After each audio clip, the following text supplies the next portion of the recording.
Mark Poutine stands under the fluorescent lights of the Galactic Broadcasting Arena, his uniform still bearing streaks of derby paint and an inexplicable jam stain from the afterparty. Around him loom the massive holographic banners, Interspecies Romance, the game show that promises to make human history. Mark's heart pounds, not from nerves, but from the knowledge that tonight every Canadian is watching, poutine in hand, rooting for their guy to make an intergalactic connection that outshines hockey, maple syrup, and even the great Celine Dion. If anyone can do it, it's Mark, captain of the Montreal Franco-Sat roller derby team, last year's MVP and recent recipient of a Most Canadian Smile award. But the rink is not his only battlefield tonight. His greatest rival, Viper Talon, is already basking in camera flashes.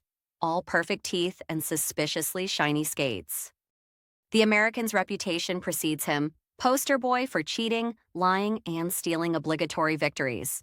There's a whiff of drama every time he passes, a rumor with wheels.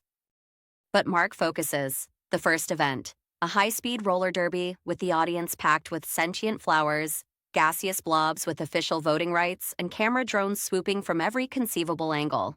It's Mark's moment. He weaves past competitors with the grace of a maple leaf settling on snow, all the while side-eyeing Viper, who, true to form, accidentally launches an invisible tether at Mark's skates. The referee, a golden orb whose sense of justice is famously erratic, calls no foul. But Mark rallies, blocks, and with a signature Montreal twirl, crosses the finish.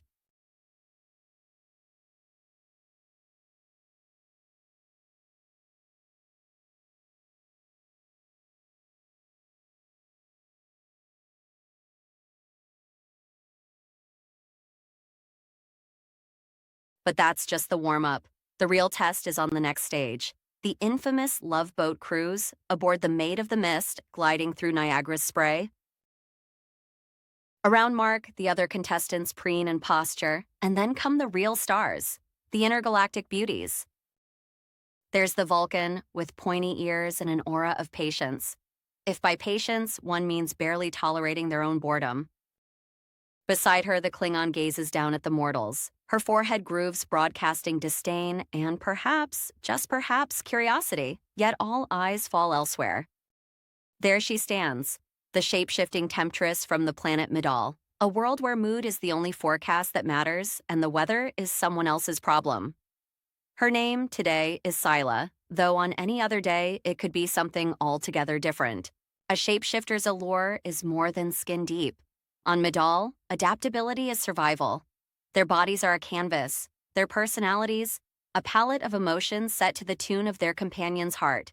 Scylla approaches Mark, her form shimmering into focus. One moment, her features echo kindly those of Mark's long-lost high school crush. The next, her skin blossoms with tattooed sigils that hint at mysterious, long-lost Midolian poetry about love and sugar storms. Scylla's eyes study Mark, and with each subtle shift, she seems to draw out his truest self. There is, of course, a touch of risk to dancing with a shapeshifter. Mood swings are considered a national pastime on Midol, and mood forecasting is a high art.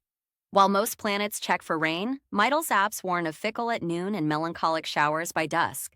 This is what makes interspecies romance with a shapeshifter so deliciously unpredictable. For some, it's too much. Who wants to start the night with Armageddon and end with a cuddle? For Mark, however, it's a challenge worthy of a champion. Scylla laughs when Mark cracks a joke about the constant weather advisories of Earth.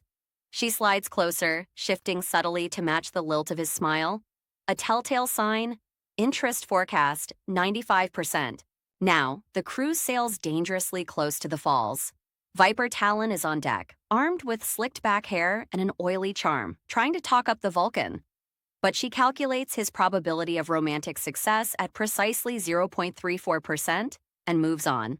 Meanwhile, Mark dances with Scylla as the spray mists around them and the cameras zoom in, capturing love, or at least something equally marketable. The final twist of the show, to win, Mark must predict Scylla's next emotional form before she chooses it. He remembers the hidden patterns, the way her eyebrows, now 3 of them, hint at a playful mood, the faint hue of blue-green along her jawline, the sign of an imminent flirtatious forecast. Mark closes his eyes, channeling all the instincts that made him a roller derby star. I think the mood will be surprise. with a chance of maple syrup. There's a twinkle, and Scylla bursts forth, not just with laughter, but with a new form altogether. A shimmering blend of Mark's hopes and her own unpredictability. The audience goes wild. The announcer declares it a galactic first. Canada has won the Intergalactic Interspecies Romance Trophy, and somewhere, maybe even on Midol, it's a forecast for love.